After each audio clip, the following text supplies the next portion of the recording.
वसुदेवसुतं देवं कंसचाणूरमर्दनं देवकी परमानंदं कृष्णं वंदे जगद्गुरुं। जय श्री कृष्णा। मेरी सोल फैमिली आध्यात्म आपके अपने चैनल पर आप सबका बहुत बहुत स्वागत है। श्रीमद् भागवत महापुराण का छठा स्कंद चल रहा है। राजा चित्रकेतु को अंगिरा मुनि और नारद मुनि आत्मज्ञान देने और उनके उस अथाह दुख से उन्हें पार लगाने के लिए आए हैं। चित्रकेतु का वैराग्य तथा संकर्षण देव के दर्शन। श्री सुखदेव जी कहते हैं, परीक्षित तदनंतर देवर्षि नारद ने मृत राजकुमार के जीवात्मा को शोकाकुल स्वजनों के सामने प्रत्यक्ष बुलाकर कहा। देवर्षि नारद ने कहा, जीवात्मन तुम्हारा कल्याण हो। देखो, तुम्हारे माता पिता सुहित संबंधी तुम्हारे वियोग से अत्यंत शोकाकुल हो रहे हैं, इसलिए तुम अपने शरीर में आ जाओ और शेष आयु अपने सगे संबंधियों के साथ ही रहकर व्यतीत करो। अपने पिता के दिए हुए भोगों को भोगो और राज सिंहासन पर बैठो। जीवात्मा ने कहा, देवर्षि जी, मैं अपने कर्मों के अनुसार देवता, मनुष्य, पशु, पक्षी आदि योनियों में न जाने कितने जन्मों से भटक रहा हूँ। उनमें से ये लोग किस जन्म में मेरे माता पिता हुए? विभिन्न जन्मों में सभी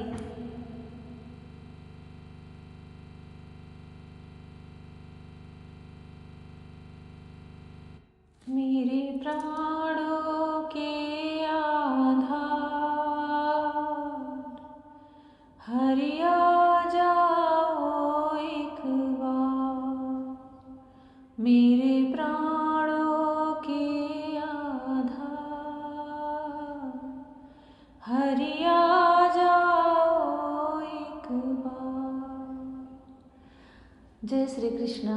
जय श्री कृष्णा। मेरी सोल फैमिली आध्यात्म आपके अपने चैनल पर मैं नंदा आप सबका बहुत बहुत स्वागत करती हूँ। श्रीमद् भागवत महापुराण का छठा स्कंद चल रहा है। राजा चित्रकेतु के नन्हे से बालक की मृत्यु हो चुकी है और वह गहरे शोक के समंदर में डूबे हुए हैं। सारी नगर, सारी प्रजा सब उसी में विलाप कर रहे हैं।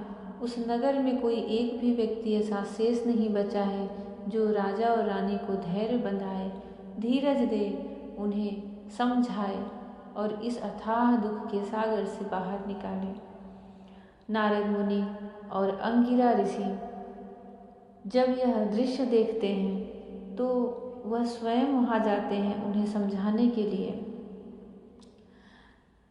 चित्रकेतु को अंगिरा और नारद जी का उपदेश। श्री सुखदेव जी कहते हैं, परीक्षित, राजा चित्रकेतु शोकग्रस्त होकर मुर्दे के समान अपने मृत पुत्र के पास ही पड़े हुए थे।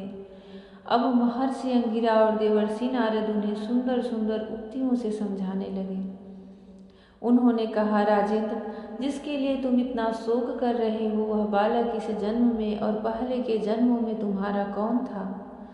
उसके तुम कौन थे और अगले जन्मों में भी उसके साथ तुम्हारा क्या संबंध रहेगा? जैसे जल के वेग से बालू के कण एक दूसरे से जुड़ते और बिछुड़ते रहते हैं, वैसे ही समय के प्रवाह में प्राणियों के भी मिलन और बिछोह होता रहता है। राजन, जैसे कुछ बीजों से दूसरे बीज उत्पन्न होते हैं और नष्ट हो जाते हैं, वैसे ही भगवान की माया से प्रेरित होकर प्राणियों से अन्य प्राणी उत्पन्न होते और नष्ट हो जाते हैं।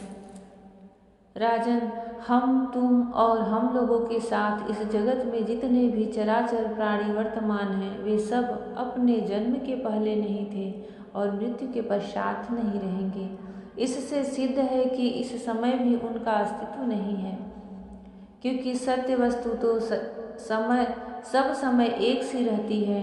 भगवान ही समस्त प्राणियों के अधिपति हैं। उनमें जन्म मृत्यु आदि विकार बिल्कुल नहीं है। उन्हें न किसी की इच्छा है और न अपेक्षा। वे अपने आप परतंत्र प्राणियों की सृष्टि कर लेते हैं और उनके द्वारा अन्य प्राणियों की रचना, पालन तथा संहार करते हैं।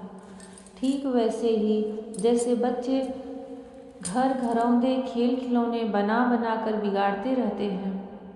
परीक्षित, जैसे एक बीज से दूसरा बीज उत्पन्न होता है, वैसे ही पिता की देह द्वारा माता की देह से पुत्र की देह उत्पन्न होती है। पिता, माता और पुत्र जीवों के रूप में देही हैं और ब्रह्म दृष्टि से केवल शरीर।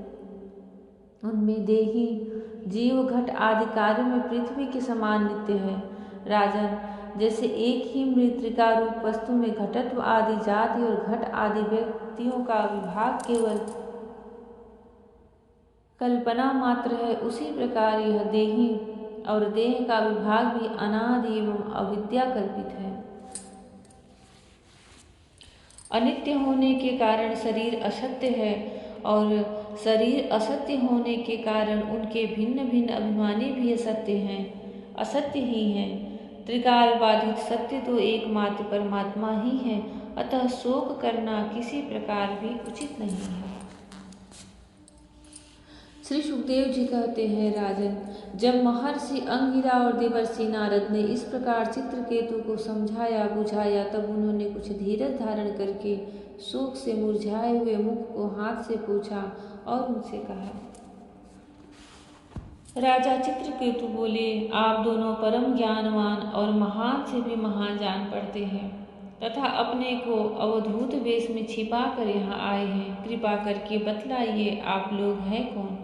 मैं जानता हूँ कि बहुत से भगवान के प्यारे ब्रह्मवेत्ता मेरे जैसे विषयासक्त प्राणियों को उपदेश करने के लिए उन्मत्त का सा वेश बनाकर पृथ्वी पर स्वच्छंद विचरण करते हैं। सनत कुमार, नारद, ऋभु, अंगिरा, देवल, असित,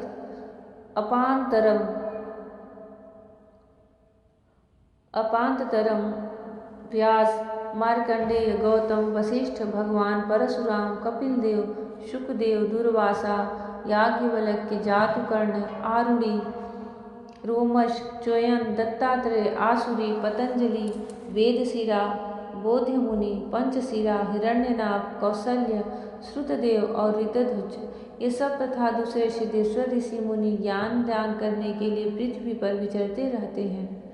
स्वामियों, मैं विषय भोगों में फंसा हुआ मूढ़ बुद्धि ग्राम्य पशु हूँ और अज्ञान के घोर अंधकार में डूब रहा हूँ। आप लोग मुझे ज्ञान की ज्योति से प्रकाश के केंद्र में लाइए।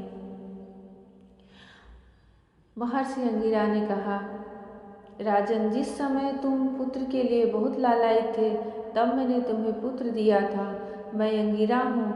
ये जो तुम्हारे सामने खड़े हैं स्वयं ब्रह्मा जी के पुत्र सर्वसमर्थ देवर्षि नारद हैं। जब हम लोगों ने देखा कि तुम पुत्र शोक के कारण बहुत ही घने अज्ञान अंधकार में डूब रहे हो, तब सोचा कि तुम भगवान के भक्त हो, शोक करने योग्य नहीं हो, अतः तुम पर अनुग्रह करने के लिए ही हम दोनों यहाँ आए हैं।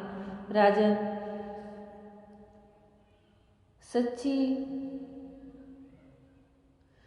सच्ची बात तो यह है कि जो भगवान और ब्राह्मणों का भक्त है उसे किसी अवस्था में शोक नहीं करना चाहिए। जिस समय पहल मैं तुम्हारे घर आया था, उसी समय मैं तुम्हें परम ज्ञान का उपदेश देता, परंतु मैंने देखा कि अभी तो तुम्हारे हृदय में पुत्र की उत्कट लालसा है, इसलिए उस समय तुम्हें ज्ञान न देकर मैंने पुत्र ही दिया। अब तुम स्वयं अनुभव कर रहे हो कि पुत्रवानों को कितना दुख होता है। यही बात स्त्री, घर, धन, विविध प्रकार के ऐश्वर्य, संपत्तियाँ, शब्द, रूप, रस आदि विषय, राज्य वैभव, पृथ्वी, राज्य, सेना, खजाना, सेवक, अमात्य, सगे संबंधी, इष्ट मित्र सबके लिए है, क्योंकि ये सब के सब अनित्य हैं। सूरसेन अतएव ये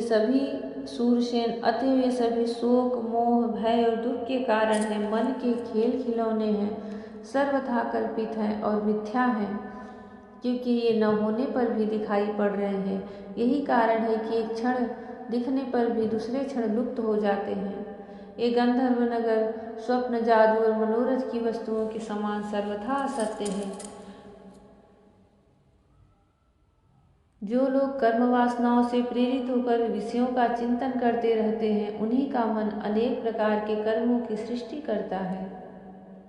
जीवात्मा का यह देह जो पंचभूत, ज्ञानेंद्रिय और कर्मेंद्रियों का संघात है, जीवों को विविध प्रकार के क्लेश और संताप देने वाली कही जाती है। इसलिए तुम अपने मन को विषयों में भटकने से रोककर शांत करो, स्वस्थ करो और फिर उस मन के द्वारा अपने वास्तविक स्वरूप का विचार करो तथा इस द्वैत भ्रम में नित्यत्व की बुद्धि छोड़कर परम शांति स्वरूप परमात्मा में स्थित हो जाओ। देवर्षि नारद ने कहा, राजन, तुम एकाग्र चित्त से मुझसे यह मंत्रोपनिषद ग्रहण करो। इसे धारण करने से 7 रात में तुम्हें भगवान शंकरषण का दर्शन होगा। नरेंद्र, प्राचीन काल में भगवान शंकर आदि ने श्री शंकरषण देव के चरण कमलों का आश्रय लिया था। इससे उन्होंने द्वैत भ्रम का परित्याग कर दिया और उनकी उस महिमा को प्राप्त हुए जिससे बढ़कर तो कोई है ही नहीं, समान भी नहीं है। तुम भी बहुत शीघ्र ही भगवान के उसी परम पद को प्राप्त कर लोगे। जय श्री कृष्ण। हमारे बड़े से बड़े दुख को सिर्फ ज्ञान ही मिटा सकता है और किसी भी प्रकार जो हमारे सबसे प्रियजन होते हैं उनका बिछोह हो जाए तो जीवन पर्यंत हम उस दुख को लेकर ढोते हैं और उसी दुख के कारण हमें अगला जन्म लेना पड़ता है, क्योंकि हम उस बंधन से मुक्त नहीं हो पाते, अपने आप को मुक्त नहीं कर पाते। पर ज्ञान ऐसी चीज़ है कि अगर वह आपके अंतःकरण में उदय हो गई तो न तो किसी प्रकार का दुख होता है, न ही हर्ष होता है, न ही शोक होता है। भगवान श्री कृष्ण सबके अंतःकरण में अपने ज्ञान में दृष्टि दिखाएं, सबका मनोरथ पूर्ण करें, सब पर अपनी प्रेम कृपामयी दृष्टि बरसाएं। जय श्री राधे, जय श्री कृष्ण। हरि ओम।